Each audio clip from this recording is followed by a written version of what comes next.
नमस्कार। चित्तौड़गढ़ में आज समाचारों में पुनः आप सभी का स्वागत है।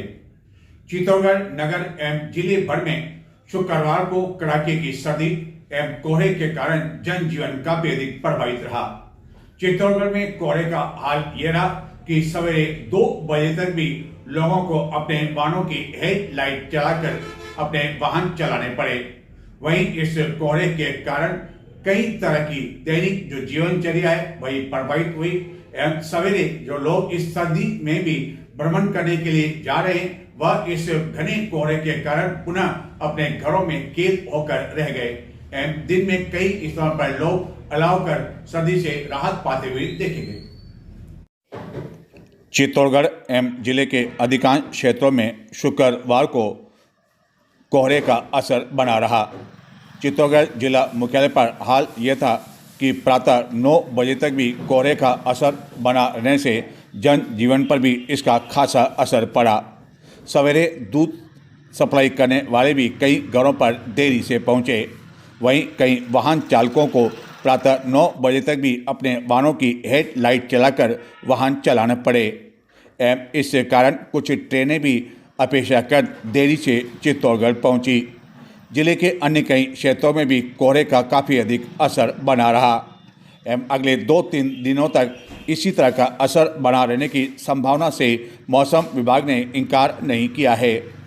चित्तौड़गढ़ जिले में इन दिनों जारी कड़ाके की सर्दी एवं कोहरे के कारण लोग जगह जगह अलाव कर इसे राहत पाते हुए शुक्रवार को भी देखे गए। हालत यह थी कि बाजार में भी अपेक्षाकृत ग्राहक काफ़ी कम दिखाई दिए। इस सर्दी के कारण चित्तौड़गढ़ जिले में कक्षा 1 से लेकर 8वीं कक्षा तक के विद्यार्थियों के लिए एक दिन फिर से अवकाश बढ़ा दिया है। शनिवार को भी अवकाश घोषित कर दिया गया।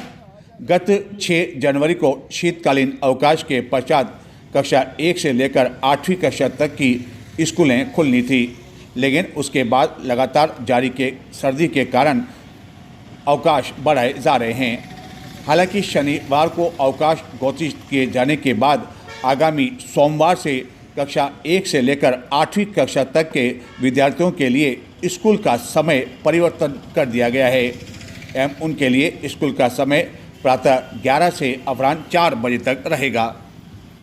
स्वच्छता की दृष्टि से पूरे देश में इंदौर की एक अपनी अलग पहचान है एवं जो स्वच्छता रैंक होती है उसमें कई बार इंदौर बाजी मार ले गया, लेकिन गत दिनों हुई एक घटना की वजह से इंदौर की काफी अधिक किरकिरी हुई, जहां दूषित पानी पीने से अब तक 20 लोगों की जान जा चुकी है एवं कई लोग अभी भी अस्वस्थ हैं। और ऐसा लगता है कि शायद चित्तौड़गढ़ के नगर परिषद के अधिकारी या अन्य विभागों के जो जिम्मेदार अधिकारी है, संबंधित विभाग है, वह भी चित्तौड़गढ़ में ऐसी घटना का क्या इंतजार कर रहे हैं, क्योंकि यहाँ की जो स्थिति है उसको देखकर ऐसा ही लगता है। चित्तौड़गढ़ के प्रताप नगर में मुख्य मार्ग पर मेन रोड पर हालत यह कि एक महीने तक नालियों की सफाई नहीं हो पा रही है। गंदगी से यह नालियां भरी पड़ी हुई है, जिसके कारण घरों में जो पानी की लाइन जा रही है वह इसकी गंदगी में नाली में इस तरह डूबी हुई है कि कब लीकेज हो जाए, कब लोगों के घरों के अंदर यह दूषित पानी चला जाए, कोई कह नहीं सकता है।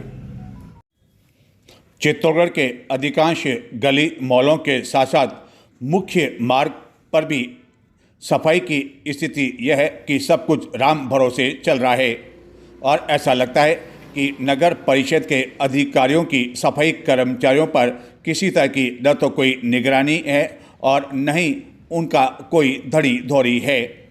चित्तौड़गढ़ के नगर के प्रताप नगर क्षेत्र में यह मुख्य मार्ग पर एक नाली का हाल है, जहां के लोगों ने बताया कि गत 1 महीने से इस नाली की सफाई कर्मचारियों द्वारा सफाई नहीं की गई और जो नियमित रूप से सफाई करने के लिए कर्मचारी आते हैं, जब उनका ध्यान इस ओर आकर्षित किया जाता है तो उनका कहना होता है कि यह काम उनका नहीं है।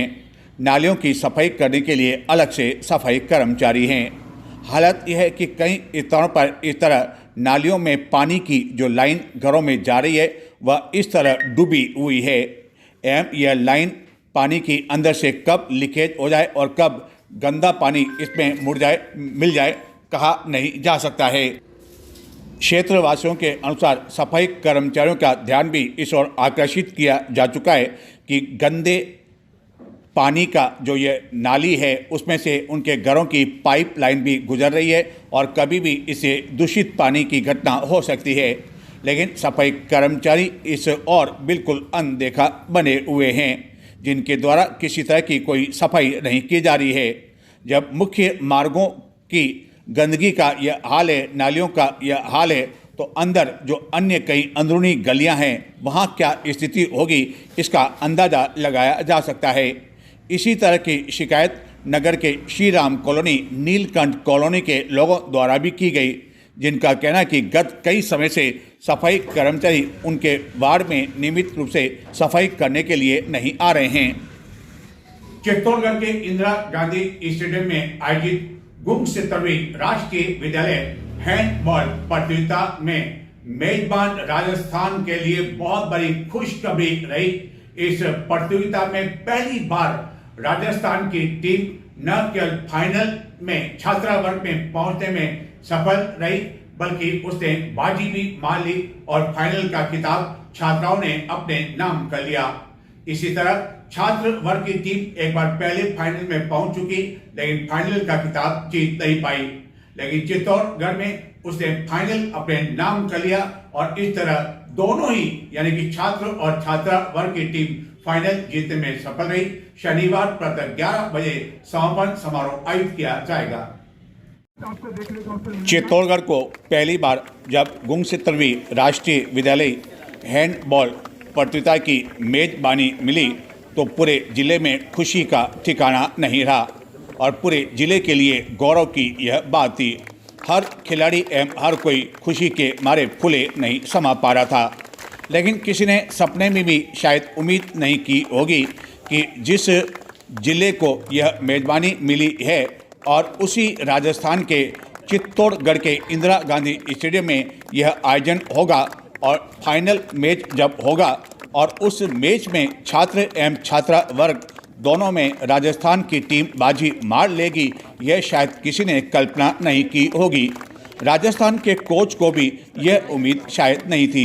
हालांकि यह उम्मीद तो थी कि छात्र वर्ग की जो टीम है वह फाइनल तक तो अवश्य पहुंचेगी, क्योंकि इससे पहले भी फाइनल में टीम पहुंच चुकी है, लेकिन खिताब जीतने से वह वंचित रह गई थी। जबकि छात्रा वर्ग की टीम आज दिन तक इस प्रतियोगिता के तहत फाइनल में नहीं पहुंच पाई, लेकिन शुक्रवार को खेले गए फाइनल मैच में न केवल छात्र वर्ग में बल्कि छात्रा वर्ग में भी राजस्थान की टीम ने खिताब जीत लिया और एक नया इतिहास लिख दिया।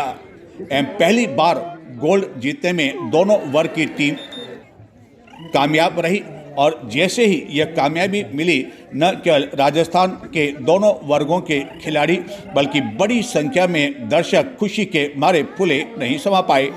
इस दौरान कुछ खिलाड़ियों की आंखों में तो खुशी के मारे आंसू निकल पड़े एवं यही हाल कोच का भी था। एवं उन्हें ढाढ़स बंधाने के लिए जब खिलाड़ी उनके पास गए तो वह भी खुशी के मारे रो पड़े, जिन्होंने कहा कि लगातार लीग मैच जीतने के बाद जब फाइनल में उन्होंने फतह हासिल कर ली, तो जब फाइनल मैच शुरू हुआ तो कई तरह के मन में सवाल थे और काफ़ी रोमांचकारी मैच उनके लिए रहा। हालांकि इस दौरान विपक्षी टीम द्वारा भी राजस्थान की टीम को फाइनल का खिताब जीतने से रोकने के लिए हर संभव प्रयास किया गया, लेकिन खिलाड़ियों ने ऐसा सूझबूझ का परिचय दिया और जिस तरह तालमेल दोनों वर्गों की टीम में देखने को मिला वही टीम की कामयाबी बनी। और इस दौरान बड़ी संख्या में दर्शकों की हुटिंग का जो लाभ उन्हें मिला, उस लाभ ने दोहरा फायदा पहुंचाया और रह रहकर जैसे राजस्थान की ओर से खिलाड़ियों द्वारा गोल किया जाता, खिलाड़ी खुशी के मारे तालियां बजाने के लिए मजबूर होने के साथ साथ बार बार इस बात के लिए मजबूर होते गए कि उनकी तालियां रुकने का नाम न लें। यह मजबूरी इसलिए कि अपनी आंखों के सामने जो वह खेल देख रहे थे वह वाकई में एक फाइनल जैसा मैच ही था और बहुत ही रोमांचकारी रहा। मेजबान राजस्थान ने ऐतिहासिक प्रदर्शन करते हुए विद्यालय खेल जगत में एक नया अध्याय जोड़ दिया और प्रदेश को गौरवान्वित किया। एक महत्वपूर्ण बात यह भी रही कि राजस्थान की टीम में चित्तौड़गढ़ जिले के भी 5 खिलाड़ी शामिल थे। यह चित्तौड़गढ़ जिले के लिए भी और अधिक गौरव की बात रही। छात्र वर्ग के फाइनल में राजस्थान ने गुजरात को एक तरफा मुकाबले में 28 के मुकाबले 16 से पराजित किया। हालांकि बीच में गुजरात की टीम हावी होने की कोशिश तो करती रही, लेकिन राजस्थान के खिलाड़ियों ने जिस तरह पासिंग किया वह पासिंग ही काफ़ी अधिक काम आया।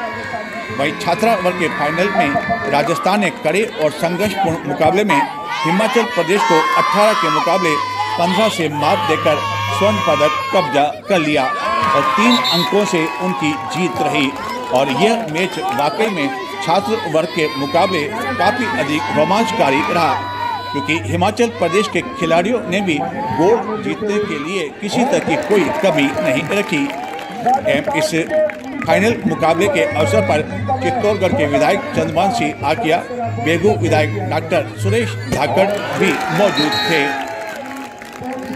प्रतियोगिता के अन्य मुकाबलों की यदि बात करें तो छात्र वर्ग में दिल्ली ने हरियाणा को हराकर कांस्य पदक हासिल किया, जबकि छात्रा वर्ग में मणिपुर ने हरियाणा को पराजित कर तीसरा स्थान प्राप्त किया। राजस्थान की ऐतिहासिक जीत के साथ ही खेल मैदान काफी देर तक जश्न में डूबा रहा और हालत ये थी कि कई खिलाड़ी तो डीजे की धुन पर थिरक उठे और काफी देर तक यह अस्मरणीय पल कई तरह की यादें छोड़कर गया। और जैसी जीत मिली, हर खिलाड़ी अपने परिवार को मोबाइल के माध्यम से इसकी जानकारी देने में लगा रहा। लंबे समय की मेहनत और सपनों की सफलता ने माहौल को भावुक बना दिया। खिलाड़ियों ने अपने कोच को कंधों पर उठाकर पूरे ग्राउंड का चक्कर लगाया। तालियों और नारों के बीच इस ऐतिहासिक उपलब्धि को यादगार बना दिया और निश्चित रूप से चित्तौड़गढ़ में राष्ट्रीय स्तर की यह प्रतियोगिता जो पहली बार हुई, उसके कारण अन्य जो खेल हैं उसके लिए भी मार्ग प्रशस्त हो गया। और उम्मीद की जानी चाहिए कि चित्तौड़गढ़ में अब खेल सुविधा की दृष्टि से इंदिरा स्टेडियम में एक बड़ा इंडोर गेम का निर्माण भी करवाया जा चुका है और करोड़ों रुपए की लागत से यह भवन बनकर तैयार हो जाने से माना जा रहा है कि आने वाले दिनों में काफ़ी कुछ यहाँ खेल प्रतियोगिताएं देखने को मिल सकेगी। इस प्रतियोगिता का समापन शनिवार को आयोजित किया जाएगा।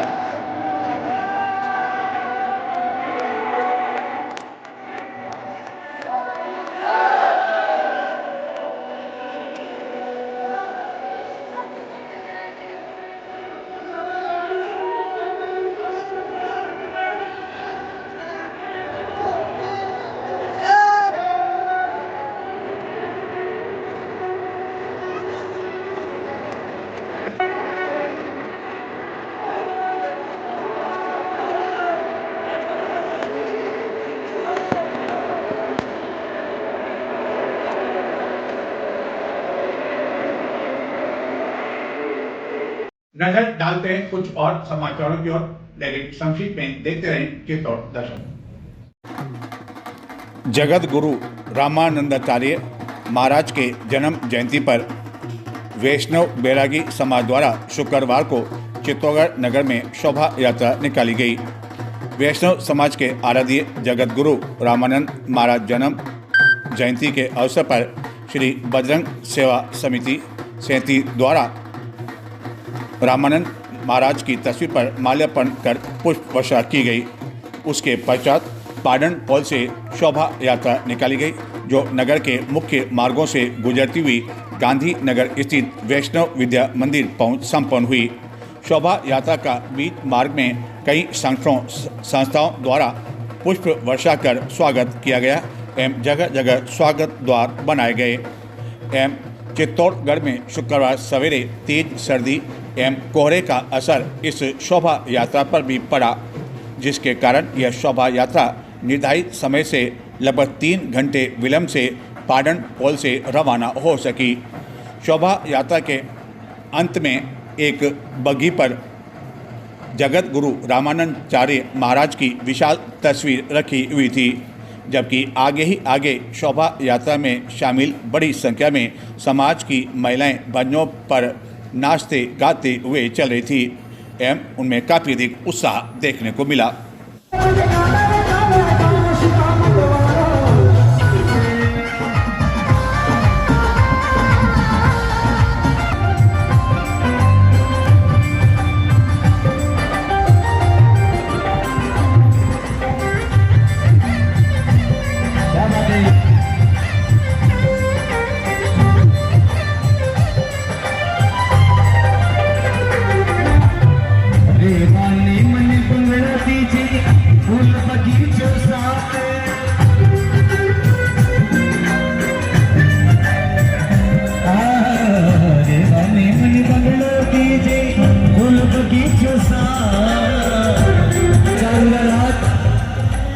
देखिएगा कवि की कितनी सुंदर भावना है कलम के माध्यम से।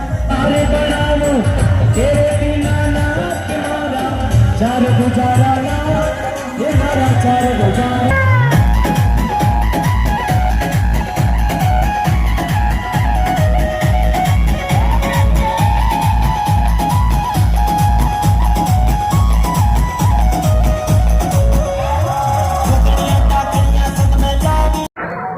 चित्तौड़गढ़ नगर के सैंती क्षेत्र में स्थित राजीव गांधी उद्यान के बाहर खाने पीने के विभिन्न हाट ठेला लगाने वाले संचालकों में से एक हाट ठेले पर गत दिनों लाठियों, स्टिक आदि से लैस होकर कई हमलावरों द्वारा की गई तोड़फोड़ एवं मारपीट के मामले में पुलिस द्वारा गिरफ्तार किए गए 4 आरोपियों को 3 दिन के पुलिस रिमांड पर लिया जाकर अग्रिम पूछताछ की जा रही है एवं अन्य आरोपियों की भी तलाश की जा रही है।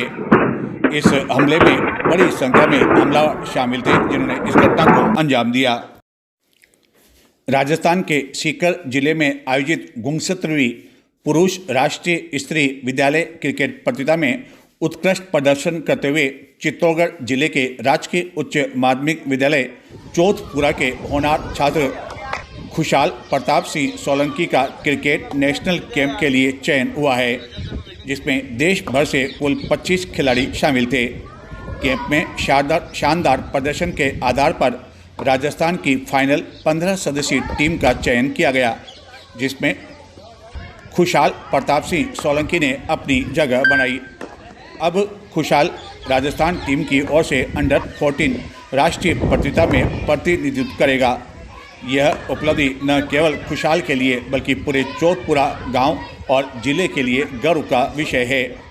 लंबे समय बाद चित्तौड़गढ़ जिले से किसी खिलाड़ी का राजस्थान की टीम में चयन हुआ है, जिसका श्रेय खुशहाल ने अपने माता पिता एवं कोच प्रशांत चौधरी को दिया, जिसने बताया कि वह गत कई समय से इस खेल में रुचि रखता है।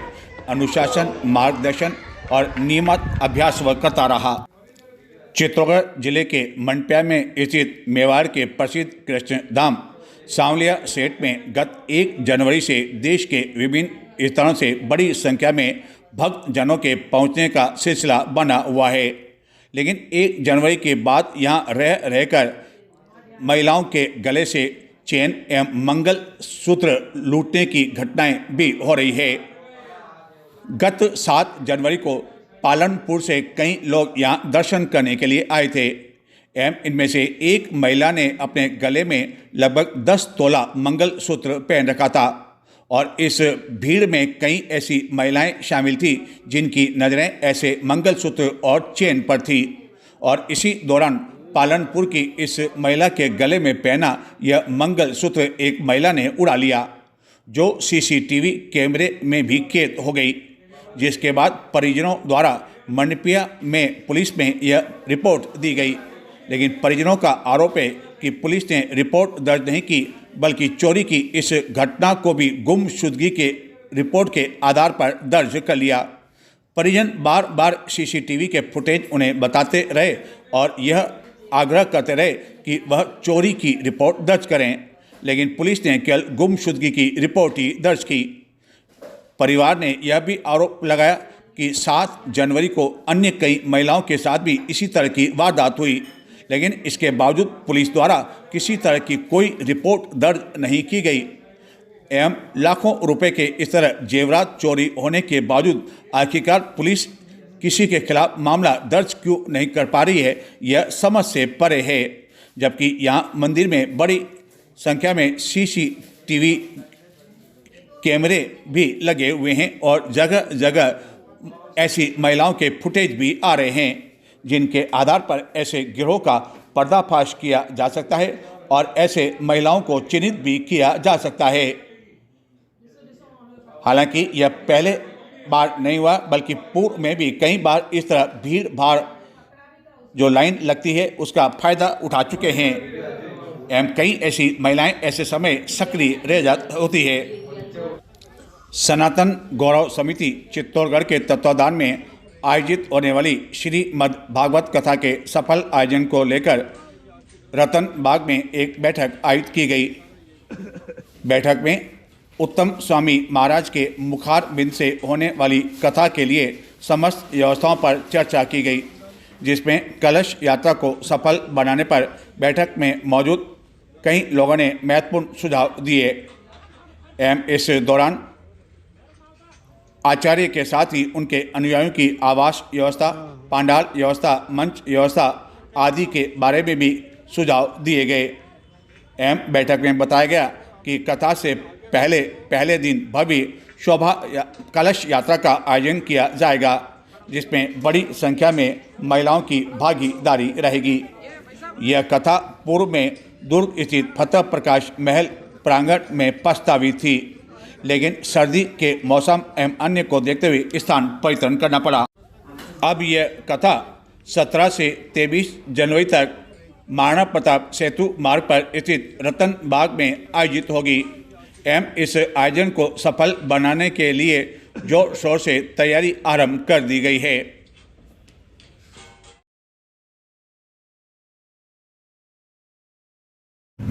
तो ये थे आज के समाचार। नमस्कार।